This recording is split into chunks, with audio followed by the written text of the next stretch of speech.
पिछले वीडियो में हम सब ने देखा वहाँ पे क्या 5 लेवल का हो जाता है और तभी उसके ऊपर और राउंड शेप में चमक रहा होता है। वो बोल रहता है डेविल को मारने के बाद जो इनाम मिलता है वो चमक रहा होता है ऊपर के साइड में। और तभी वहाँ पे क्या वो अपना हाथ आगे करता है इनाम लेने के लिए और तभी वहाँ पे गोला धीरे धीरे आगे आने लग जाता है क्या के हाथों में। और तभी वहाँ पे सिस्टम आता है, उसमें लिखा होता है कि हंटर क्या ये स्केलेटन किंग मतलब राजा का अंगूठी है और ये रिंग आपको मिलता है। तभी वहाँ पे क्या कहता है कि राजा वाले ये अंगूठी मुझे कैसे मिल सकता है, क्या मैं इसके लायक हूँ। और तभी हम सब देखते हैं कि वो कंकाल राजा का अंगूठी रहता है और इस अंगूठी को जो पहन कर रखता है उसका पावर्स में 50% बढ़ जाता है और जिससे वो किसी को अगर 50% का डैमेज देता है तो वो 100% में बदल जाता है। और इस अंगूठी को 24 घंटे तक लगातार भी यूज कर सकते हो। और तभी वहाँ पे क्या वो अपने हाथों में उस अंगूठी को लेता है और देखकर कहता है ये अंगूठी उतना भी बुरा नहीं है पर मुझे इससे अच्छा दस्ताने लगते हैं, वो इससे ज्यादा पावरफुल है, उसका डैमेज भी इससे बहुत ज्यादा है। और इस अंगूठी का खास बात यह है कि इसे हम लगातार यूज कर सकते हैं और इस तरह की अंगूठी को अगर बेचा जाए तो इसकी कीमत कम से कम सैकड़ों हजारों होगी और इस बार लगता है मैं बहुत ज्यादा पैसे कमाऊंगा। और तभी क्या वो देखते हुए कहता है रुको पहले इसे मार डालो। तभी वो फिर से सोचता है और कहता है इससे पहले यहाँ पे किसी ने भी कंकाल डेविल को नहीं मारा था तो उसने लेवल को कैसे पार किया होगा।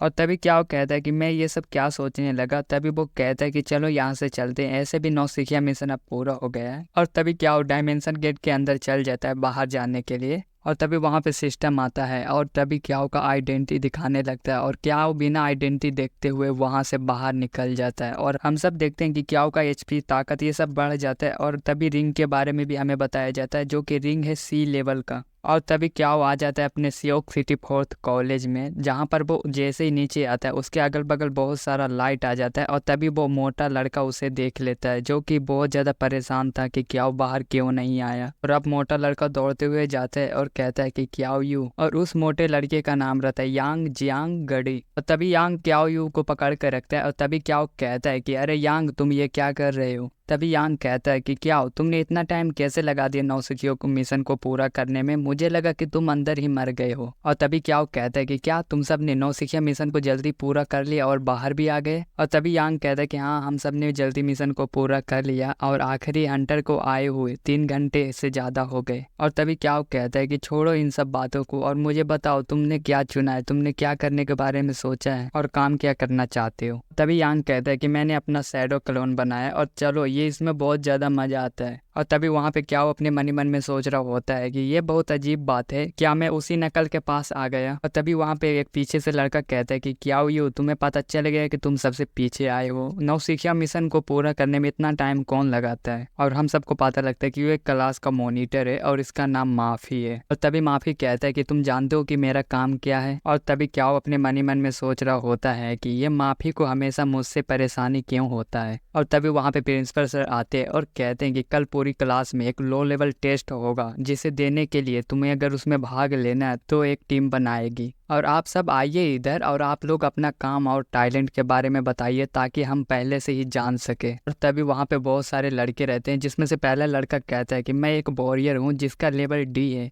और तभी वहाँ पे दूसरा लड़का कहता है कि मैं अपने जीवन में बहुत ज़्यादा निराश हूँ क्योंकि मेरा लेवल एफ है। और तभी तीसरा लड़का कहता है कि मैं एक किलर हूँ। और तभी वहाँ पे एक लड़की आती है और कहती है कि मैं एक जादूगर डिपार्टमेंट से हूँ। और तभी हमें दिखाया जाता है इस लड़की का नाम जो कि रहता है जाओ जियो और इसका काम है ये एक डॉक्टर है और इसका ताकत है 3 और आत्मा है इसका 6। और तभी हम सब देखते हैं कि वहाँ पे जितने भी लड़के रहते हैं पीछे वो लट्टू रहते हैं उस पे, नहीं लड़की पे। तभी वहाँ पर एक और लड़की आती है और कहती है कि मैं एक शील्ड हूँ और मेरा टैलेंट लेवल है बी। और तभी हम सबको दिखाया जाता है उसका आइडेंटिटी जिसमें नाम उसका रहता है जुओ यू और उसका ताकत रहता है 5 और आत्मा रहता है 0। और तभी वहाँ पे माफी कहता है प्रिंसिपल सर मेरा काम है तलवारबाजी। और तभी हमें दिखाया जाता है उसका आइडेंटिटी, उसमें लिखा होता है इसका नाम रहता है माफी और ये तलवारबाज है और इसका ताकत 9 है और आत्मा 4 है। और तभी वहाँ पे जितने भी लड़के रहते हैं वो देख कर कहते हैं कि ये तलवारबाज है, ये तो बहुत अच्छा है और ये बहुत शक्तिशाली होते हैं। और दूसरा लड़का कहता है कि दुनिया में जो तलवार चलाता है वो बहुत ज्यादा शानदार होता है और शक्तिशाली होता है, ये सच में स्क्वाड लीडर का बेटा है। और तभी वहाँ पे प्रिंसिपल सर अपने मन ही मन में सोच रहा होता है कि अगर ऐसी बात है तो तुम्हारा लेवल अगर बी रहता है तो तुम पहले ही हंटर कैटेगरी में हो और ऐसा लगता है कि ये क्लास बहुत अच्छा है। और तभी वहाँ पे अनाउंसमेंट होता है कि क्या यू अब तुम बच्चे हो, तुम बताओ अपना।